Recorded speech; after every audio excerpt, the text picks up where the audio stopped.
Hello everyone, and welcome to our bonus extra GDT lecture. Unfortunately, Johanna is sick and cannot be here today, but lucky you, Rainer Angermann is here to answer your open question. And before we start with the question answer session, I would ask Rainer to introduce yourself. Sure. All right. Thank you very much. Thank you for inviting me here. So today we're gonna do a quick session. I will just give you a quick overview of what I do and what my company is doing. And after that, we'll just jump right into a Q&A session with all your questions that you might have about game development. And yeah, without further ado, I'd like to start just to give you that kind of little overview. So my name is Rainer Angermann. I've been dabbling in game dev since 1999, so yeah, centuries ago. I have a technical background, so I studied telematics and network engineering. Was years ago, and I basically grew up with yeah, all the games from the 90s, especially Doom and Quake and all that stuff, and that got me into game development in the first place. And yeah, so I've been working on games since 1999, and then eventually, years later, I co-founded our development studio, Rarebyte. And Rarebyte is an indie studio, so whatever indie means nowadays, but we're an independent developer, no external money, everything is like built yeah, with our own money and with our own time, so to say. And the company was founded in 2006, so it has been a while. We are about 10 people working on different kind of projects. We have offices in Vienna and in Graz here. And so far, we've been working on 25 or more than 25 titles on all major platforms. So, yeah, by the way, we also live stream this today to twitch.tv Rarebyte. I hope it is working. Murray can take a quick look at the chat. Yeah, looks good. All right, then that's good. So yeah, just to give you a quick overview about our games and what we do. So basically, our company is set up in a way that we do contract work. That means we develop games for other companies or publishers, and basically everyone who wants to develop a game and would give us money for it. And on the other hand, we do our own projects, so our own IPs. And we do not specialize in any particular genre or type of game. It's a lot of different kind of games, as you can see here. So there's role-playing games, there is action games. We also do games for events, so that are games specifically designed to be played at events like Gamescom, Paris Games Week, and these are games designed to be played at those events just for, I don't know, a couple minutes, but a lot of people come to play them. That's one thing we kind of yeah, did in the last couple of years. And then we have collaborations with other companies, and we're probably best known for this one here. It's called Game Dev Tycoon Mobile. So that's a business simulation game. It was an indie hit by Greenheart Games, and we worked together with them on the mobile port, so Android and iOS, and it has been quite successful in recent years. And at the moment, we are also working on our own title. I'd like to show you a quick video of that. Our own game that we're currently working on is called We Are Screwed, and it's a space game where you have to operate the spacecraft and not screw up, but you have to work together as a team. Here's a quick video, and I have no idea if the audio is working. No, that's strange.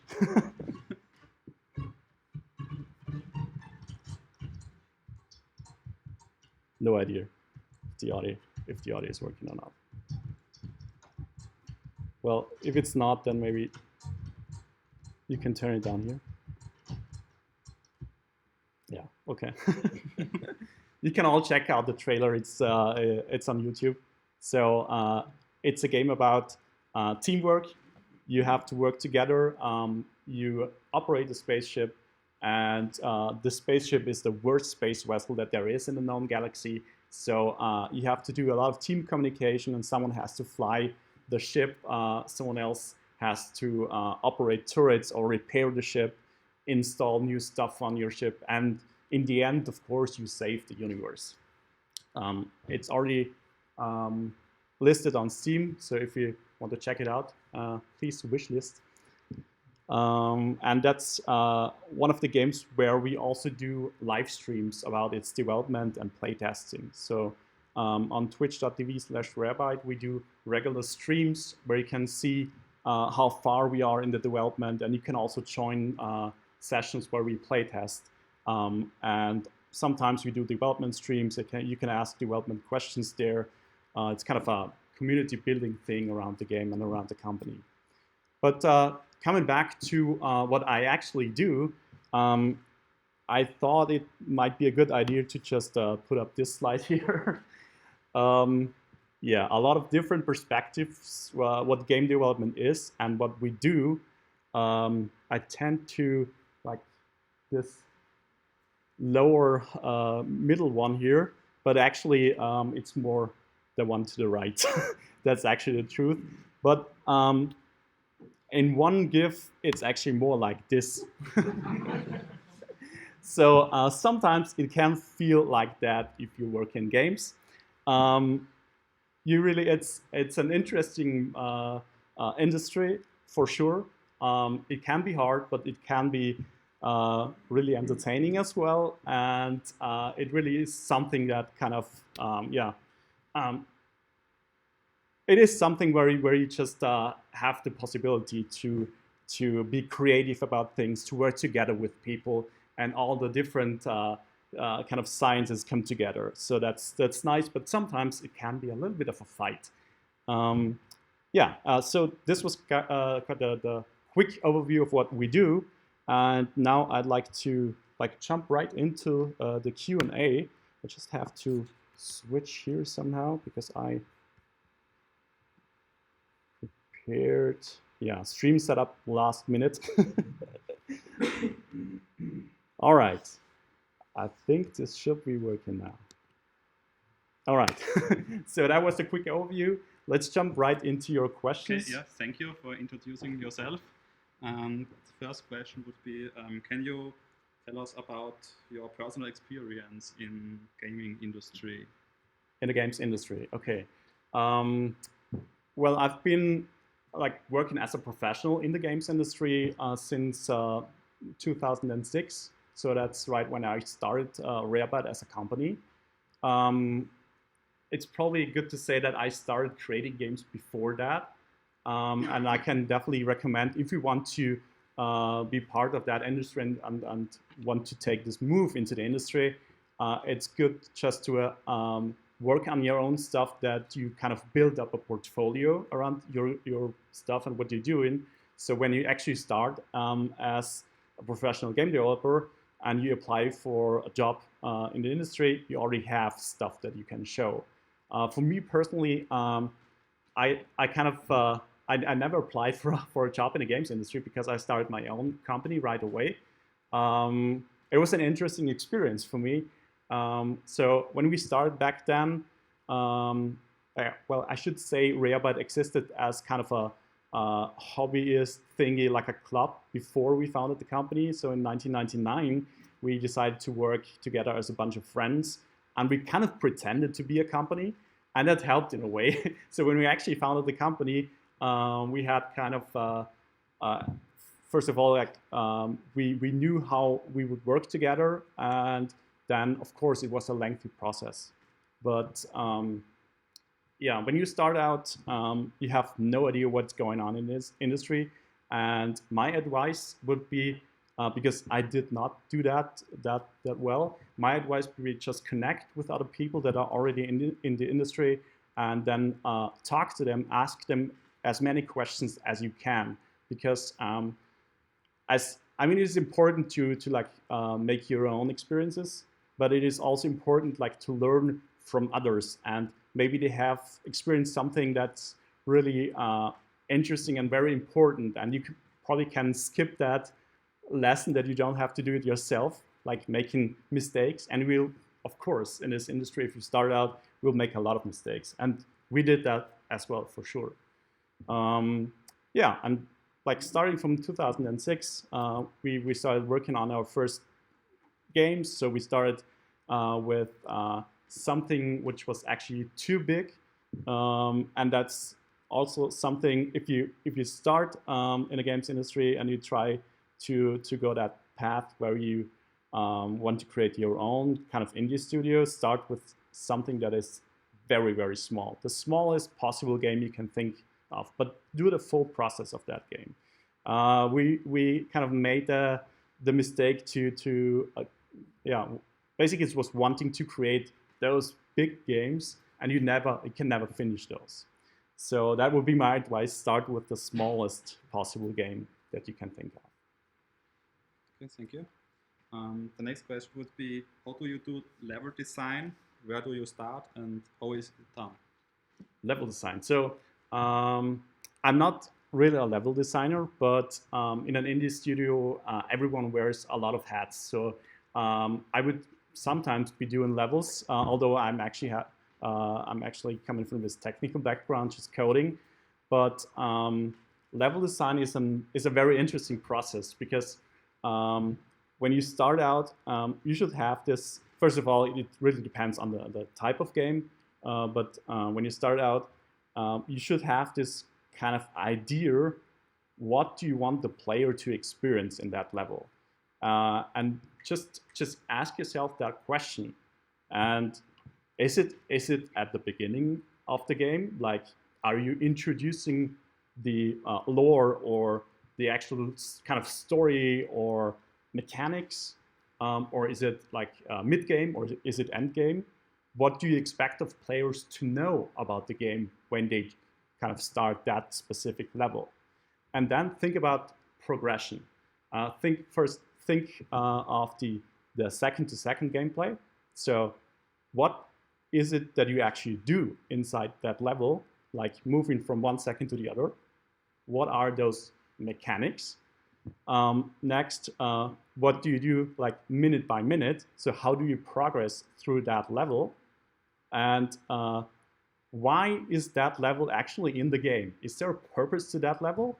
Should it tell a certain important part of the story or introduce new mechanics? So kind of think about this progression that the player makes from starting that level to like mastering or at least reaching the end of that level. And I always think about like the kind of skill the player has when they enter the level, and where you want them to be when they finish. And think about the flow. I think you might have heard that in the lecture. Like, don't bore the players, but don't create situations where it's too overwhelming and stressful. So that's kind of a flow. You should always think about that when creating levels. But like speaking of the process itself, you would start with this basic idea. Okay, I want my player to, let's say this is an onboarding level. This is like the first level. The player should get to know the controls of the game. So we create an area there where it's probably a little bit more safe, but you can just play around with the stuff. And then maybe we introduce that kind of new mechanic. So we will have another area inside the level where we do that. And then we'll just build up skill with the player. So apply this mechanic in those next kind of, I don't know, puzzles or areas of the level. And as a level designer, we basically start out with like blocking out the level, like build a level that is basically just made of cubes. And that's going to be your first iteration of the level. So always think in iterations. Have the level blocked out, play the level, whatever the status of your game is at this point. So just run through the level, see if the rough layout, if that's working at all, and then do the next iteration, like refining those blocks. Make smaller blocks, make bigger blocks, rearrange, and if the actual gameplay works, then maybe you can just switch out those blocks or programmer art or whatever you use with real art. And that's basically for our current game We're Screwed. That's basically the process what we do. We think about the mechanics, what we want the players to experience. We block out certain chunks of the level. We play it, we change it, and then we create the art and replace it like with non-program art, something I would never be able to create. And that's the process for creating a level. I hope that answers the question, by the way. Yeah. Okay, thank you. What sprite animation software is available on the market, and which rules need to be followed during the animation process? All right. So again, I'm not an artist, but speaking of the process of creating sprite animations, it really depends on the type of game. So when you really want to go into that direction, that you have this kind of pixel art, retro style thing, you might want to use sprite sheets and sprite animations. But maybe you just want to have an art style that is 2D and animated, and you can do that without creating all this pixel art, which is a lot of work, and just do that by I don't know, painted characters that then are animated like a 3D model. And there's software out there, for example, Spine is a quite useful tool for that. So you can just basically rig a character like you would do with a 3D character, but all in 2D. And then you have animations, and you actually you save a lot of time. But it really depends on the art style. We've done both. There is for both cases there's advantages and disadvantages. But if you are a solo developer, I would not go for the pixel approach, because it's just, you have to do a lot of animations. Drawing like a sprite animation is basically you draw every frame. And if you have a setup where you use bones and a rig, you can just change animations at any time. And that's quite useful. But it really depends on the type of game. Okay, and when are you using... One more thing about the pixel art. I think that a lot of people, like really hardcore pixel artists, use ASE Sprite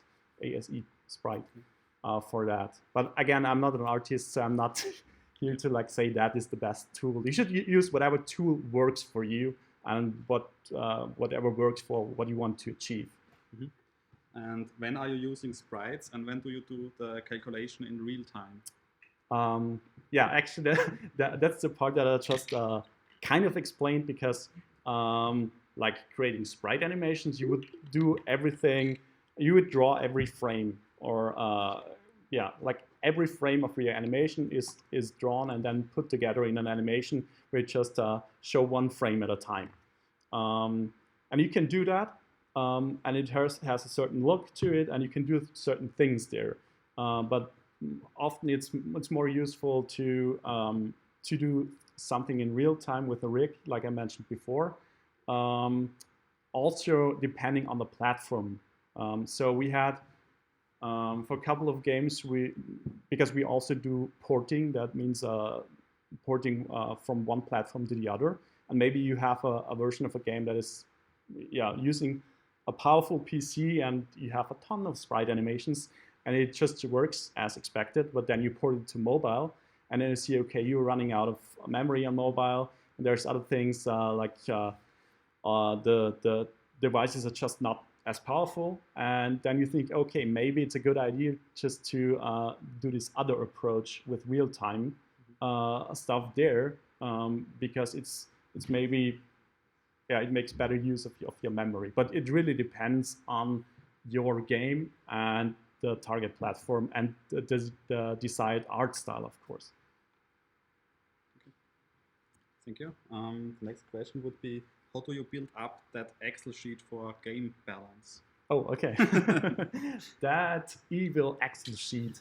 So I think what this question is about is, you hear a lot about the job as a game designer, and if you're not if you have never done this, you have this idea that, oh, a game designer is actually a designer that does some visual things, but it's actually not true. A game designer is about doing the rules and the mechanics of the game and designing that.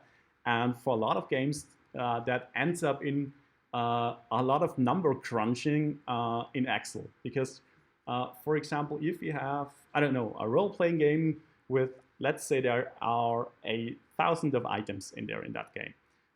And those items, they have values. I don't know, an attack value, defense, whatever buff it is, size, you name it. How do you actually keep track of all those values, and how would you balance those values? Because you can't have a super strong item and then a super weak one. And of course, players would always use this one. And there should be advantages here and advantages there. So what game designers do to like keep track of everything is they make a big Excel sheet where they have just a lot of basically a big Excel sheet with a lot of item specifications and parameters. So you can actually do calculations in Excel, like how is the distribution of the damage, like checking all those items. So a lot of this game design stuff happens right there and not inside the game. Of course, you want to test this in the game and then start tweaking. So it's really important to define a process there. So you basically start out, when you prototype a game, you start out with some kind of a mechanic that you have in the game. You just, I don't know, add a prototype item, play around with it, and say, okay, that could be working.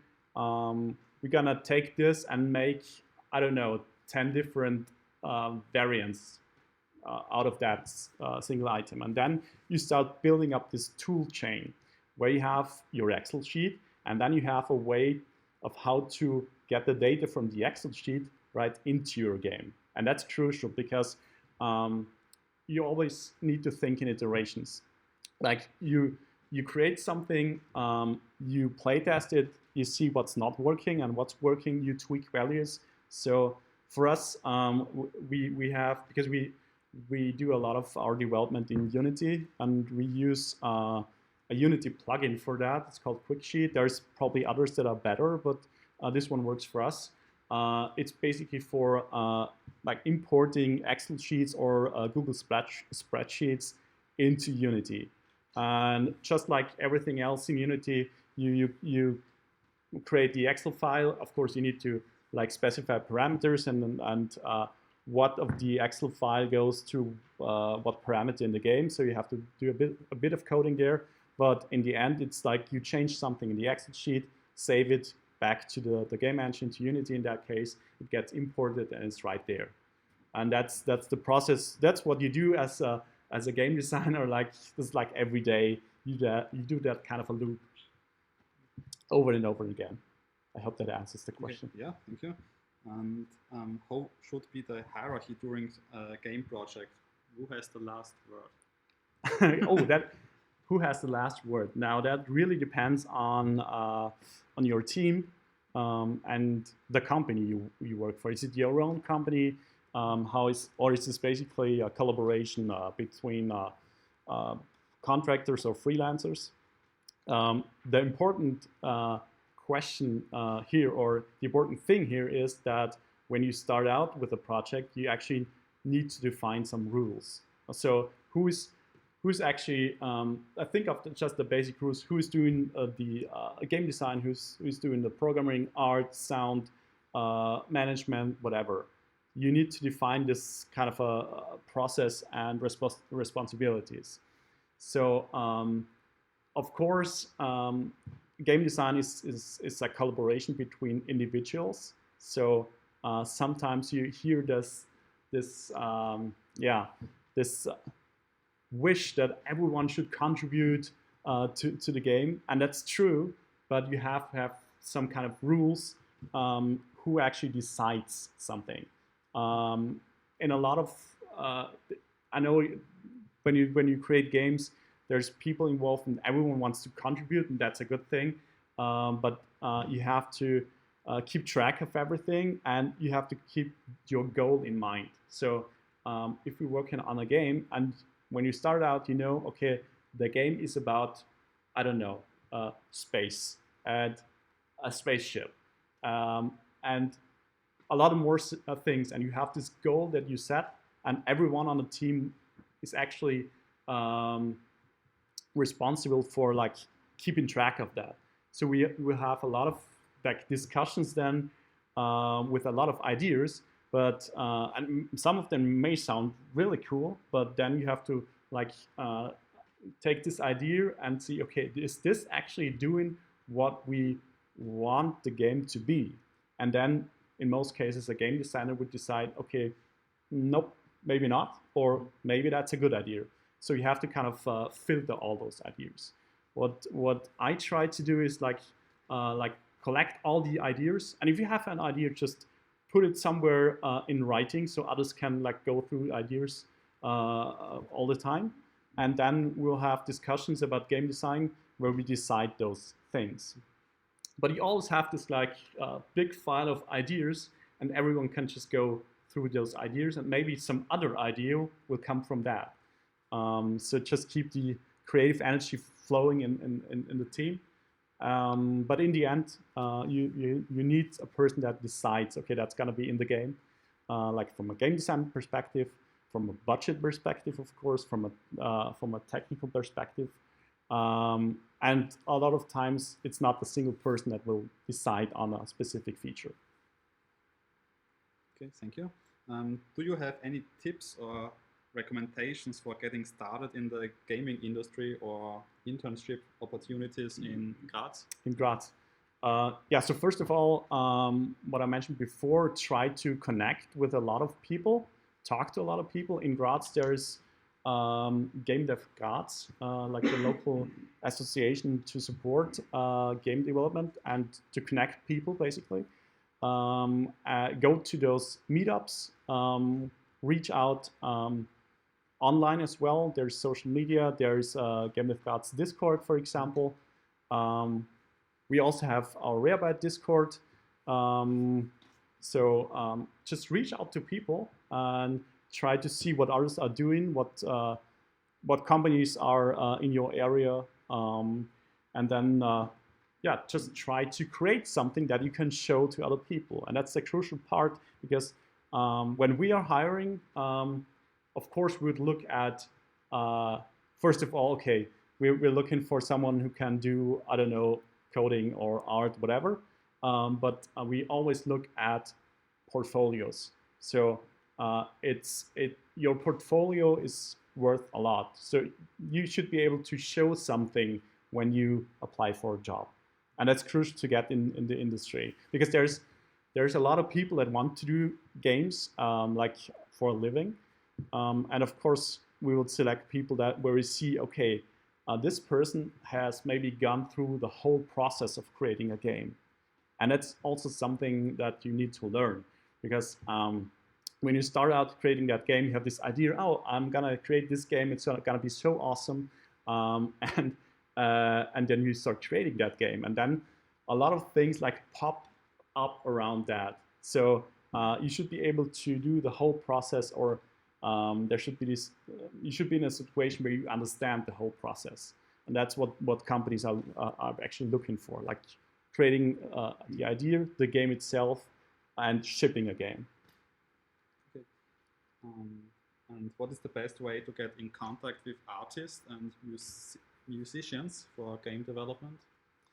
Yeah, basically the same. Just reach out to people, be part of your local community.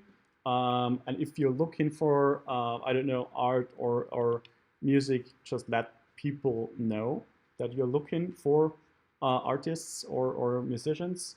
Of course, always depends on whether you have budget to create a game or not. So maybe that's important information that you want to say, okay, this is a professional project, or this is kind of a hobby thing that I want to create. But I would say just reach out to the local community and try to be part of it. Okay. Which publishing platforms exist and what is needed to publish there? Well, we could do 2 days on this. So yeah, just think of all the major platforms first is like PC, consoles, so Xbox, PlayStation, Switch, and mobile, of course. I think we should be a bit more specific with that question. I don't know what I should tell you, but all of those platforms, they have a process how you can actually publish something there, and yeah, this can be quite interesting, I'd say, depending on the platform. Typically, it would be something like this, like for a console game.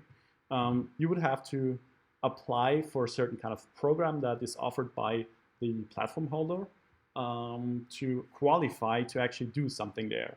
For Xbox, it's ID at Xbox, for example.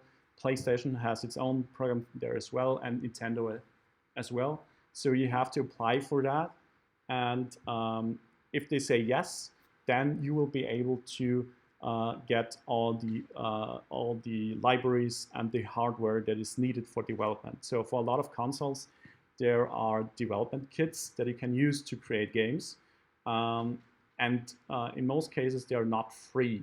So they will cost you something.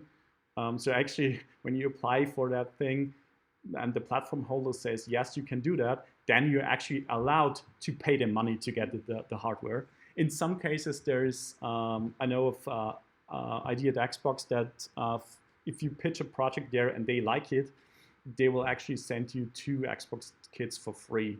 That's at least something. On other platforms, that might be true as well. For like getting started and getting started with this kind of process to actually publish a game, I would recommend doing either something on PC, like on Steam, because Steam is it will cost you like, I think it's $100 now for like creating an app ID there and publishing something there. You need to invest $100, but after that you can do the whole process and just be your own publisher and see the whole process.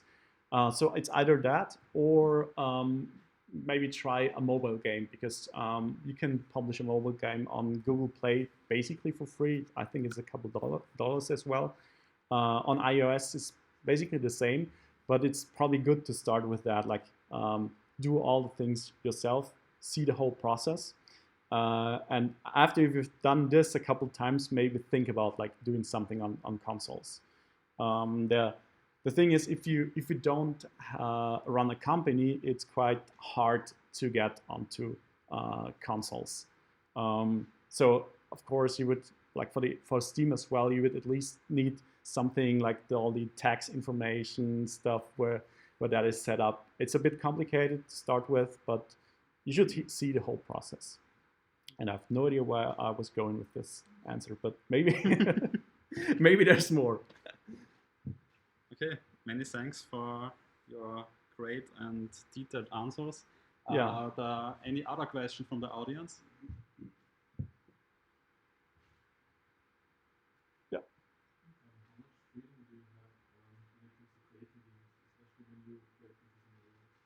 So how much freedom do I have when I create games? That really depends. First question would be, is this my own game? Then maybe a lot, because I can do all the design decisions, but maybe I'm restricted by my budget that I can spend on the game. But if this is not my game, but some contract work, there's other restrictions. So let's say someone comes to you and says, okay, I want to create this game. It's about whatever topic it is. And sets you set the goal. Okay, that's what the game should be, and of course you have to work towards that goal. So you won't have, in some areas you won't have a lot of creative decisions left, but it really depends. So for us, it's like a full spectrum thing, because we have done so many games, and some are like, people come to us and say, I have this one topic or one idea. and you just use that as a spark, and then you create a game around that, and you have the complete freedom, and all the creativity and all the creative decisions are up to you, and that's awesome. But sometimes you have to do like a porting job. I say, okay, this is the game, and this is the game on the other platform that you need to do, and maybe add that feature. But you should really think about the players that are on that platform are expecting this or that on the other platform as well. So there's kind of there's a lot of restrictions there, but it really depends. I don't know if your question was more like if you create games as an indie studio or a company yourself, or if you apply for a job and get a job in the industry and then like have creative decisions left or not.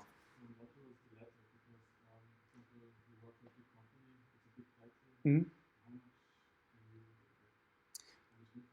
Yeah, and that also depends on the company. So some for like the bigger companies, and if there's a lot of people there, like a couple hundred, of course the thing that you would do and in such a big game would be that small area apart. And you can't just change everything in the game because there's a hierarchy. There's people actually directing the game and production, but within your like area or your tasks, you can be very creative as long as you work towards that goal.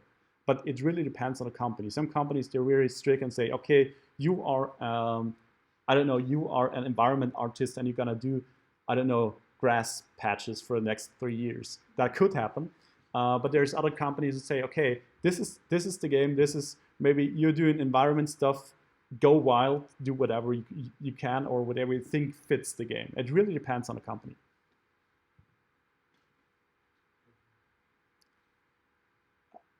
Do you always use the same game engine, or does it depend on the contract? Maybe for simple 2D stuff, you write your own one.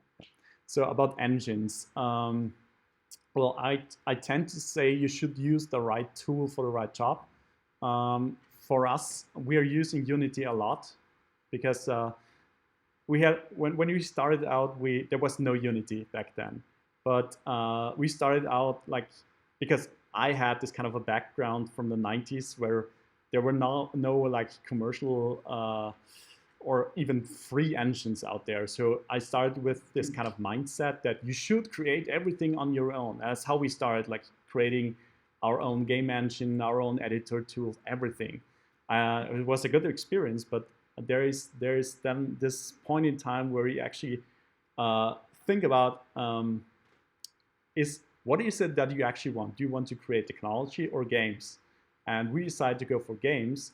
And with that decision, we actually opened the discussion, okay, what engine should we use? And then it comes down to what game are we actually making? So if this is like a simple 2D thing, maybe Unity is not the right choice. And we use other engines as well for that. But like 80% of our projects are Unity at the moment because it's such a general purpose engine with a lot of different modules. So you can actually do 2D stuff there. We did Game Dev Tycoon for mobile completely in Unity, although the original one was done in web technology, so JavaScript. And we rebuilt that in Unity. It's just a lot of UI. You could, of course, ask, is that the right decision? And I tend to say yes in that case because we were so experienced in Unity, and that's the other thing. If you have a lot of experience in a certain tool, you can actually, is this possible with that engine, or should we use another one? So if you ask me, if I was to create, I don't know, a first-person multiplayer shooter, would I do that in Unity? Maybe, but maybe I would switch over to Unreal. It really depends on the game. And of course, it also depends on your team. So if you have a team of 10 people that have been working with Unity-based games for 10 years, that's a lot of experience. And maybe it's worth the switch to another engine, but maybe not. I hope that answers the question. Any more questions? Yeah. How do you ensure that everybody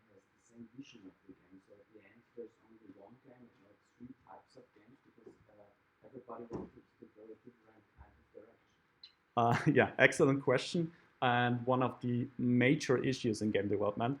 So, how do we ensure that that everyone is creating the same game and not 10 people creating 10 games? And that's super hard. What we try to do is when we depends, of course, how we start a project, but typically it starts with a prototype, and one person in a team creates a prototype and has a specific idea in mind. And it was the same for We Are Screwed. One of our programmers, his name is Felix, he created that prototype for that game in his spare time, and he had a vision in his head. So what you do is you have like a piece of a game or a prototype, and the vision is right there because someone created that. And then you let others in on that vision. So everyone should discuss, okay, is this what we want to achieve? What do we want the players to feel in that area of the game? Or what should be the overall goal, or what you do in the game? But in the end, you have to, it comes down to selecting one team member that is then the vision keeper. So there's a person in your team that is actually who's actually responsible for keeping that vision, and that's like we're now like taking a full circle back to like the idea and creativity stuff, because that person will then decide, okay, I have this great amount of ideas from the team. There's like a ton of it, and then you filter, and this person is responsible for saying, okay, this is something that supports that vision, and this is a great idea, but that's a whole other game. We can like, there's this pile of ideas, and we also have that. We can say, okay, we had this idea, it does not fit right in there in that game, so we put it back onto the pile, and maybe we can do another game later on with that idea. But you have to have this person that decides that, like a vision keeper. And what I have seen, a lack of communication can really kill a project. How many times Yeah. do you talk to the people? Also, yeah, good question. And that's one thing. If you work in a team, you have to communicate constantly.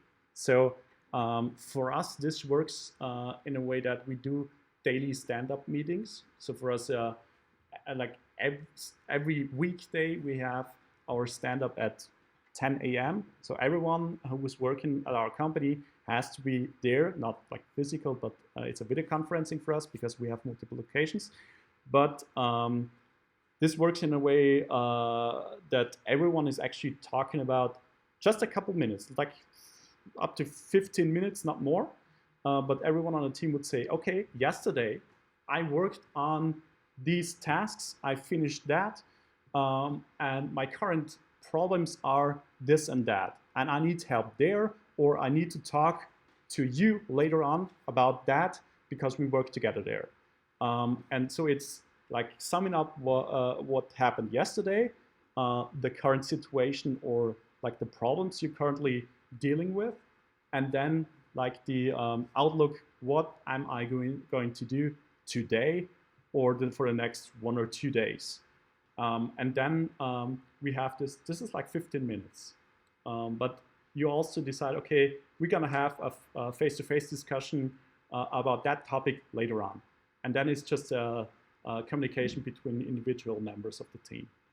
So that's how it works for us. Maybe there's better ways or other ways, but that is to ensure that everyone knows what everyone else is working on, and also about those decisions. So if you have game design decisions, or the vision keeper makes like another rule how something is to be done within the game, that's where you talk to your team and talk about that, and just so everyone knows what's up, basically.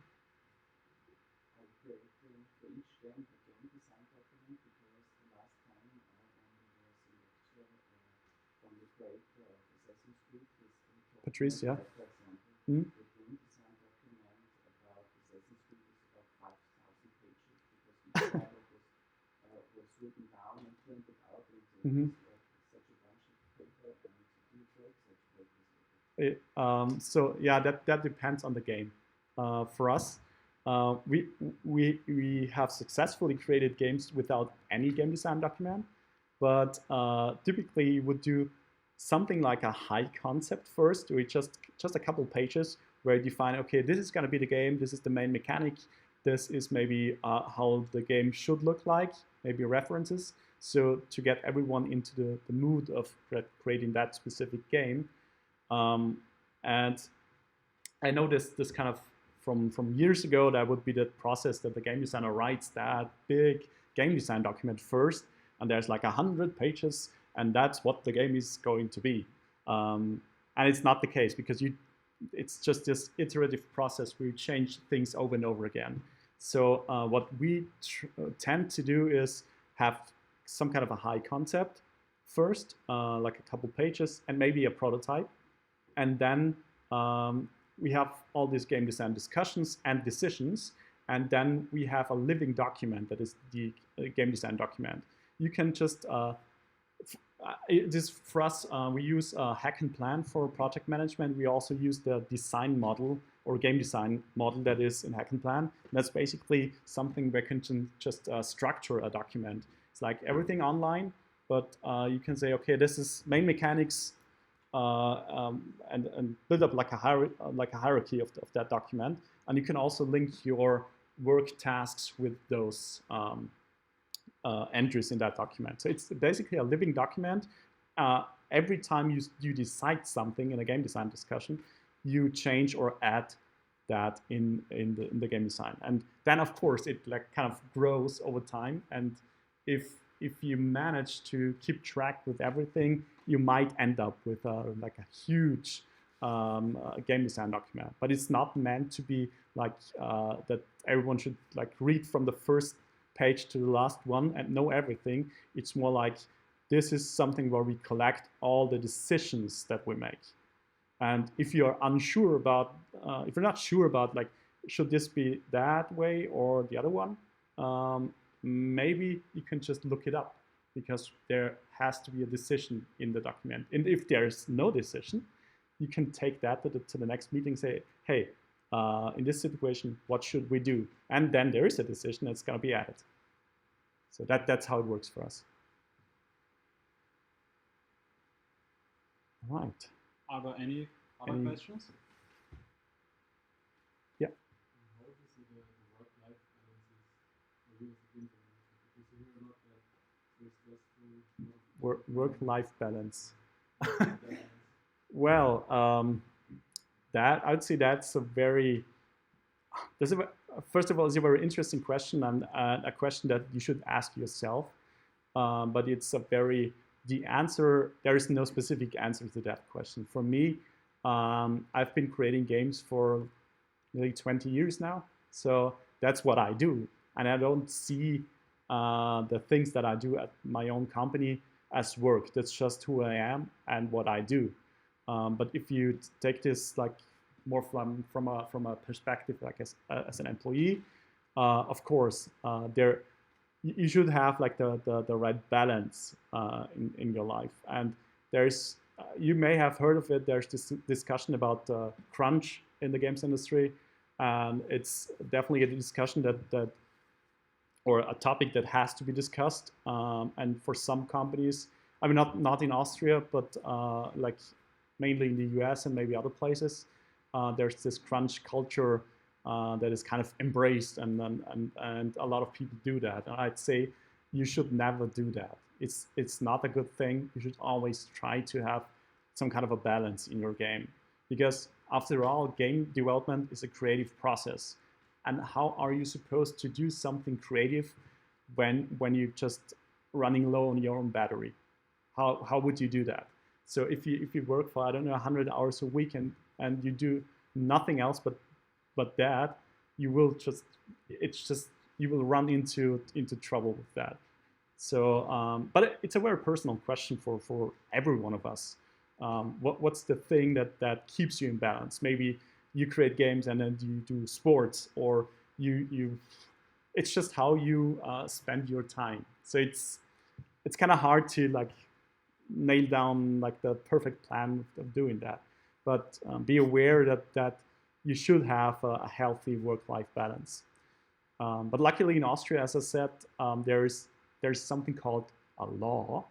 And if you are employed at an Austrian company, they have to follow the rules, and they can't make you work like those many hours. Like, yeah, a couple hours more, yes, but not like 100 per week or something.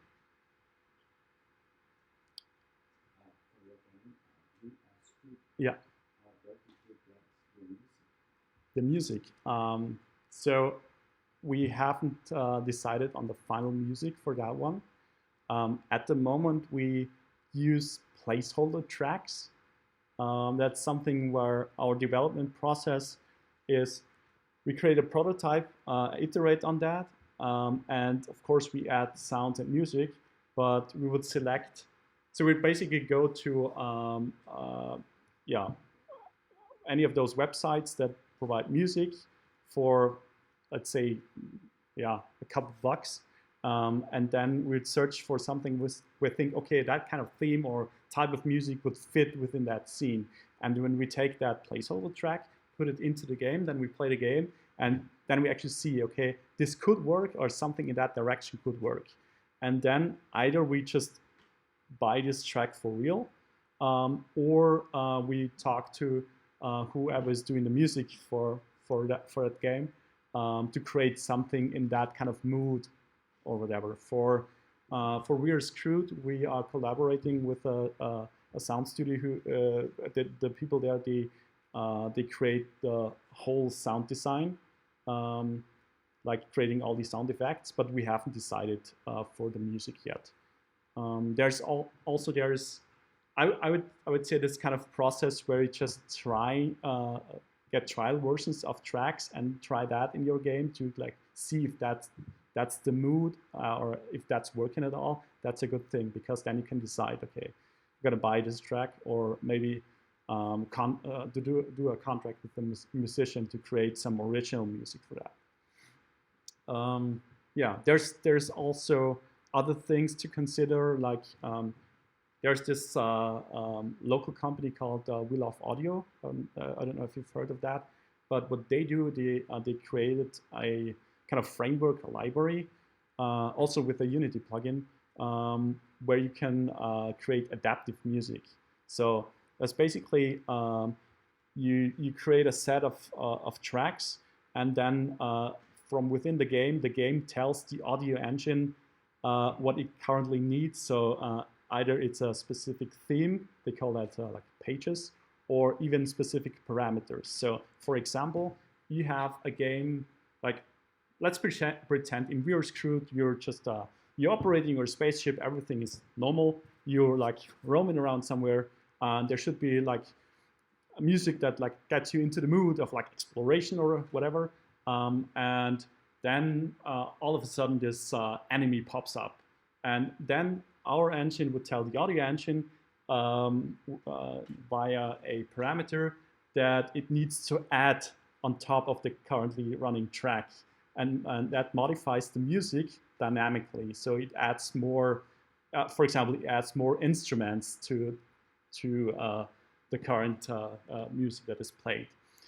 There's a couple other games where they do that really nicely. I can't remember which one, but there was this game where you had like a big fight scene, and there was like when you started out, it's like a 50 enemy scene, and you fight your way through, and there's like a lot of music, super loud, but every time you kill an enemy, it kind of yeah, turns down a little bit, and it takes out certain instruments, and in the end there's just one enemy and just a violin playing, for example. And that's a nice way to also include music into like the whole experience.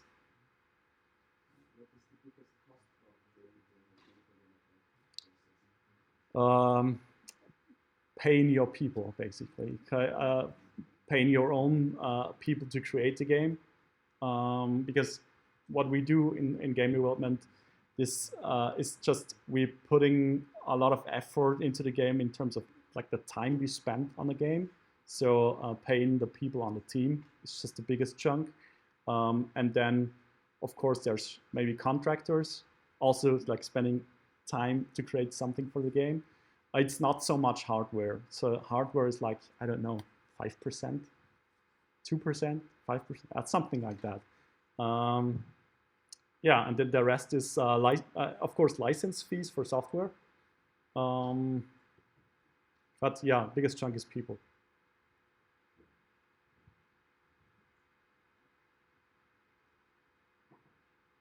Yep. A specific question about your school. Mm-hmm.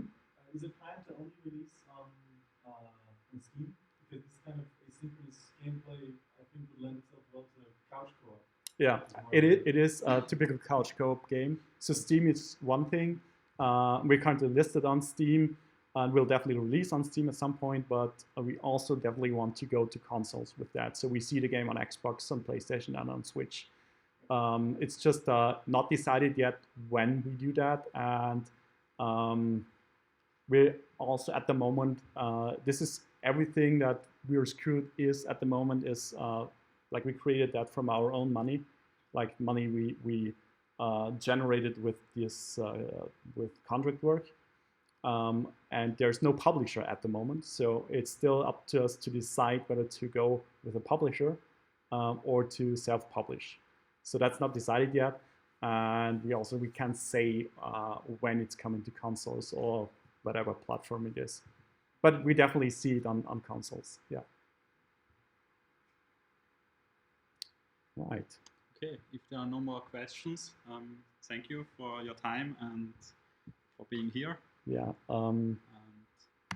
Just to point out, if you're interested, we have a Discord as well that you can join. And yeah, there is a lot of stuff of our own projects there, of course. But if you're getting into game development and want us to show something that you created and want to get feedback, there's a Show Your Stuff channel there.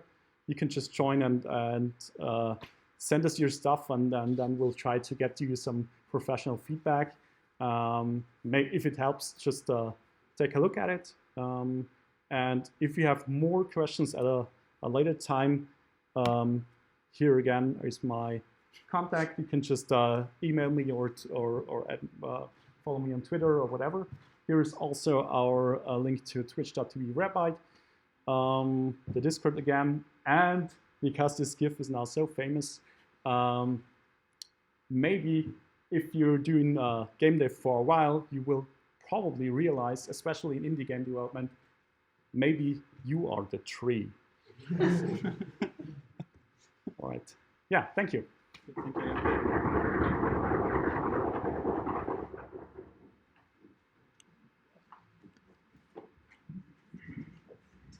Right. Also, thanks to the chat. Bye.